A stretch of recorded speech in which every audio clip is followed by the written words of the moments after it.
এই ছেলে এখানে কি করেন কি আর কি মারাস নাকি দেন না মেয়ে দেন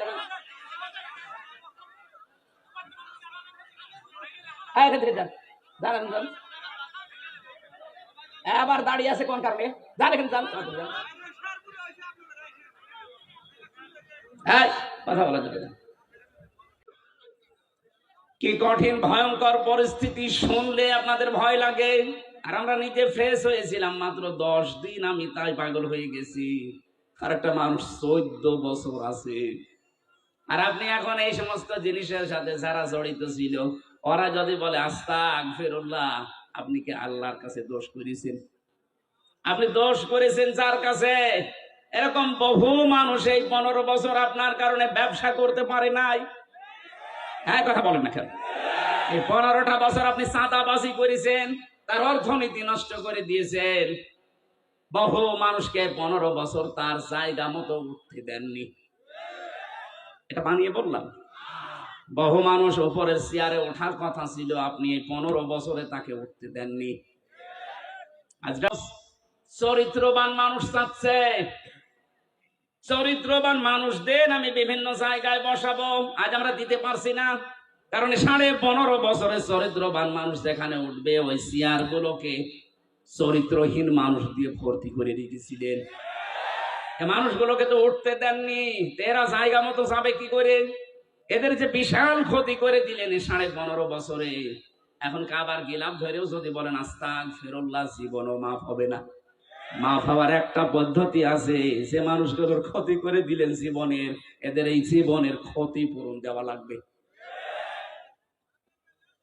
আমি আশা করছি আমার কথার ইঙ্গিতে আপনি বুঝেছেন যে কি ক্ষমা কি করে চাওয়া লাগে অপরাধ করেছেন একজনের কাছে আর মাফ চাচ্ছেন আপনি আর একজনের কাছে এক ওসি পেয়েছিলাম জেলখানায় আমার বলছে হুজুর দেখেন তো আমার তওবাটা কেমন করে হয়ে গেল কি সেই যে নির্বাচন কেন আমি বাইরে ছিলাম আমার যে কনস্টেবল আছে আমার যে এসআই আছে দারোগা আছে যা এদেরকে নিয়ে আমি আল্লাহর রাস্তায় ভোট কাটা আরম্ভ করলাম রাত 12টার পর থেকে তো কোরআন শরীফ আমার সামনে এইভাবে বলছি আমি ফাঁসির কন্ডেম সেলের ভেতরে আছি উনি আমার সাথে দেখা করতে এই তাওবা শোনাচ্ছে যে আমি তাওবা করেছি আমারটা কি হয়েছে রাত 12:30টার পর থেকে আমরা আরম্ভ করলাম ফজরের আগ পর্যন্ত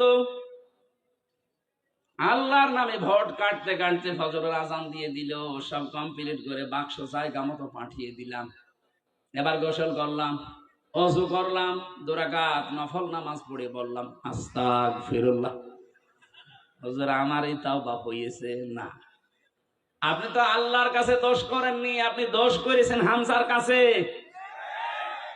এ মানুষটাকে এমপি বানাতে 3.5 লাখ থেকে 4 লাখ হামজার রায় লাগে কথা বলছেন আর আপনি একা একা সব রায় দিয়ে দিলেন আপনি যার জন্য দিয়েছিলেন সে তো পালিয়েছে কিন্তু আপনার কি হবে সবচেয়ে ভয়ঙ্কর কথা হচ্ছে আপনার এই 15.5 বছরের ভেতরে যারা ভোট দিতে পারে না এমন অনেক মানুষ মারা গেছে তাদের কাছে আপনি মাফ চাবেন কি করে এটা সবচেয়ে ভয়ঙ্কর কথা বেশি আছে যারা বাড়িতে বাড়িতে গিয়ে বললেন যে আপনার ভোট আমি দিয়েছিলাম আপনি কিছু মনে করেন না অন্তত এক একটা ভোট দিতে পারেননি 10,000 করে টাকা দেবো তাও তো সে মাফ করে দিতে পারে কিন্তু যারা মরে গেল কব্বরে আছে তাদের কাছে আপনি মাফ চাবেন কি করে বলেন এই যে বিশাল ক্ষতি করে ফেললেন এই ক্ষতিপূরণ আপনি কিভাবে তুলবেন বলেন তো এরকম ক্ষতি দেশে অনেকের হয়নি মাফ নাই চাওয়া চাই জীবিত মানুষের কাছে মরে গেছে মাফ চাবেন কি করে কি করলেন বলেন আপনি এখন নিজের কি ক্ষতি করলেন এরকম ক্ষতি যেন সামনে কেউ আর না করেন অনেকে এরকম ক্ষতি করার জন্য মশানে বসে আছে যে দাঁড়ান থালা হাতে আগে পায় এই জন্যই তো বিচার ব্যবস্থায় যারা আছে শক্ত হওয়ার জন্য আহ্বান জানাচ্ছি এমন বিচার করবে আন্তর্জাতিক অপরাধ ট্রাইব্যুনালে কিয়ামতের আগে যেন কেউ আটকে ওঠে মানুষ ছাড়া এটা বন্ধ হবে না কথা বুঝতেছেন আমার কথার সারাংশ এই মেয়েটা যেমন অপরাধ করার পরে অনুশোচনা করার পরে বিচার নিজে নিয়ে এরপরে মারা গেছে তার তওবা কবুল হয়েছে আমরা চাই 15.5 বছরে যে অপরাধ করেছে আপনি তো জানেন কি করেছেন আপনার কলমের খোসায় কত মানুষের উপরে চেয়ারে উঠতে পারে না এর নিচে নেমে গেছে তার কি ক্ষতি করে দিলেন বলেন অথচ আপনি জানতেন যে এর সব যোগ্যতা আছে। বিশ্ববিদ্যালয়ে যারা ফার্স্ট ক্লাস ফার্স্ট হয় তাদেরকে শিক্ষক হিসাবে রেখে দেয়, শুধু আপনার কলমের কারণে হয়নি। এই যে বিশাল ক্ষতি সারা দেশে যারা দায়িত্বে ছিল 1628টা চেয়ারে, এগুলো সব জালেম। বিশেষ করে 1628টা চেয়ারে যারা ছিল এগুলোর প্রত্যেকটা জালেম। আর কিয়ামতে এদের বিরুদ্ধে মামলা দেবে আল্লাহ নিজে, কারণ জালেমের বিরুদ্ধে মামলা হামজার না। আমিরে জামাত বলছে আমরা সত্যিকারের অপরাধীদের শাস্তি চাই, উনি সাধারণ ক্ষমা ঘোষণা করে করুক। আমরা যদি কিছু নাও বলি, জালেমদের বিরুদ্ধে মামলা সরাসরি দেবে কে? ইন্নামাস সাবিলু আলাল্লাযিনা ইয়াজলিমুনা নাস, সূরা শূরা 42 নম্বর আয়াত। আল্লাহ বলেন আমি নিজে জালেমদের বিরুদ্ধে মামলা দেব।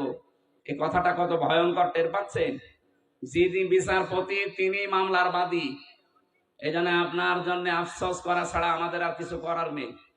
আপনার জন্য ক্ষমা চাইলেও ক্ষমা হবে না, কারণ জালেমদেরকে আল্লাহ হেদায়েত দিচ্ছে না, দেবেও না। আল্লাহু লা ইয়াহদিল কওমাজ জালিমিন। ইয়াহদি এটা মুজারি, বর্তমান ভবিষ্যৎ, প্রেজেন্ট ফিউচার। এই জন্য জালেমদের জন্য আফসোস, সামনে যেন কেউ আবার জালেম না হয়ে যায়। কথা বলেন না কেন? আমরা দেখতে হাজির বাড়ির ঘরের দরজায় নয়, বাড়ির গেটে দাঁড়ায় সালাম দেয়, আসসালামু আলাইকুম ইয়া আহলাল বাইত। ঘরে কে আসেন সালাম নেন। বড় পীর আব্দুল কাদের জিলানীর মা ঘরের মধ্যে থেকে কয় ওয়া আলাইকুমুস সালাম। কে গো? আমি আব্দুল কাদেরের মা, জীবনে কোনোদিন কোনো পুরুষের সামনে যায় না। মহিলা প্যান্ডেল আছে নাকি? দুইটা। ও মা চাষিরা শোনো, বড় পীর আব্দুল কাদের জিলানীর মা কার সামনে যায় না? জোরে কোন? পুরুষের সামনে যায় না। আর আমরা মহিলাদের অত্যাচারে হাঁটতেই পারি না, ঠিক কিনা? আগামীকাল ঈদ, আজকে লাস্ট বাজার। আমরা দুই বুড়া একটা পাঞ্জাবির কাপড় কিনবো, কোনো দোকানে ঢোকার ক্ষমতা আছে?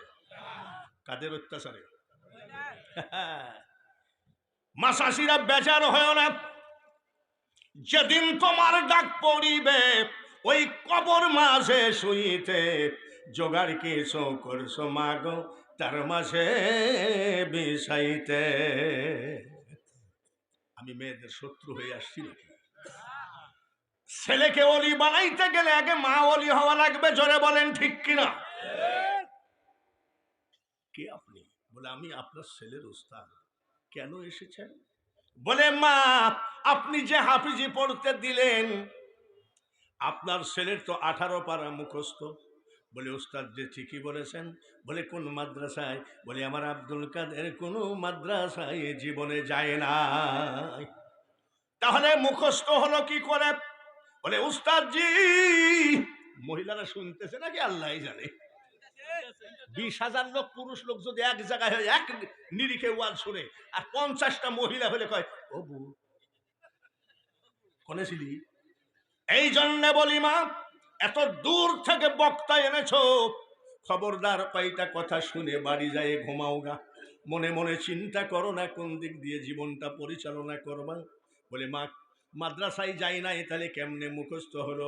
উস্তাদ জি, আমার আব্দুল কাদেরকে যখন আমি ঘুম পড়াতাম, এক পারা মুখস্থ শোনায়েই ঘুম পড়াইছি। এরকম মহিলা তো প্যান্ডেলে গাদি আসেনি। এক পারা কোরআন শরীফ পড়াইয়ে ছেলে মুখস্থ শোনাইয়ে ছেলেকে ঘুম পড়াইছে। আচ্ছা, আমাদের মা চাষিরা জীবনে কি সূরা ফাতিহা পড়াইয়ে ঘুম পড়াইছে? আলহামদুলিল্লাহ আব্বা ঘুমা আর রহমানির রহিম দেখেছেন? আমাদের মারা ছেলে ঘুম পড়ায় আগাডুম বাগাডুম এরকম করে না? তারপরেও যদি ছেলে ঘুম না পড়ে, মা কি বলে জানেন? ছেলেরে জান্নার দিকে তাকায় দেখ, দুইটা ভূত দেখা যায়। এটা কি সত্যি না মিথ্যে? তারপরেও যখন ছেলে না ঘুমায়, মা বলে আমাদের রান্নাঘরের পিছনে 2 দিন ধরে 2টা বাঘ ঘোরাঘুরি করে। আসলে কি বাঘ ঘোরাঘুরি করে? মা চাষিরা, সন্তানের সাথে যে মা এত ধরনের বাটপারি করে গো মা, সেই সন্তান কোনোদিন আল্লাহর ওলি হতে পারে না। আজকে সব ওয়াজ করবো আব্দুল কাদের জিলানী, খাজা মঈনুদ্দিন চিশতি, বাহাউদ্দিন নকশবন্দ রহমতুল্লাহ রেহে, মুজাদ্দাদ আলফে সানি, 4 তরিকার পীরের ওয়াজটা করব। তারপরে ওয়াজ ধরবো যুবকদের। সামনে 14ই ফেব্রুয়ারি আসতেছে, কি দিবস? আহা, লালন শাহ সেতুর উপরে দেখি জোড়ায় জোড়ায় বসা। কবে? একেবারে জোড়ায় জোড়ায় বসা, তো একটা জোড়া মিলেনি, জোড়া পাই নাই। তোমার ব্রিজের মধ্যে মাথা দিয়ে কয়, মরতে পারো তুমি বন্ধু, আমি মরি নাই, আমি সালাহ তো 14 গোষ্ঠী জাহান্নামী। মুসলমানের গান নাই? মুসলমানের গান নাই? মন ভমরা মজলি না তুই রসুল নামের রসে। এসব গান তোমার মুখের থেকে উঠে গেল, ইহুদি নাসারার গান তোমার কলবের ভিতরে ঢুকে পড়ল। যুবকরা, তারপরে মহাফিলে তুমি যে আসতে চাচ্ছ না, জিলাফির দোকানে ভিড় লাগাইছো, এটা তুমি মনে করো না আল্লাহ তাআলা তোমাকে মহাফিলে প্রবেশ করাবে না। ভাইয়ের আমার, একটা তরিকা হলো, কোন তরিকা? আব্দুল কাদের জিলানী। আচ্ছা, হজ করেছেন কারা বলেন তো? একটু হাতখান তোলেন তো যারা হজ করেছেন। সুবহানাল্লাহ, মেলা। আমি একবার না, দুইবার না, আপনাদের দুয়ার বরকতে আমি 10 বার কাবা জিয়ারত করেছি। গত রমজান মাস ফুল আমার দয়ার নবীর কাছে আমি কাটিয়েছি। শুধু চোখের পানি ফেলতাম, নবী গো কিয়ামতের মাঠে তুমি যেন মুখটা ফিরাইয়ে রাখো না। কান্তা। যারা হজ করেছেন তারা মসজিদে কুবার নাম শুনেছেন নিশ্চয়, শুনছেন না? মসজিদে, ভালো করে শোনেন হাজী ভাইরা, এই মসজিদে কুবা হলো আমার দয়ার নবীর নিজ হাতে তৈরি করা মসজিদ। সুবহানাল্লাহ। এই জায়গাটা ছিল এক ইহুদির। নবীজি নিয়াত করেছেন এই জায়গায় মসজিদ বানাবেন।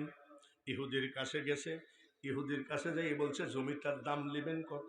আমি নিয়াত করেছি এখানে মসজিদ বানানো।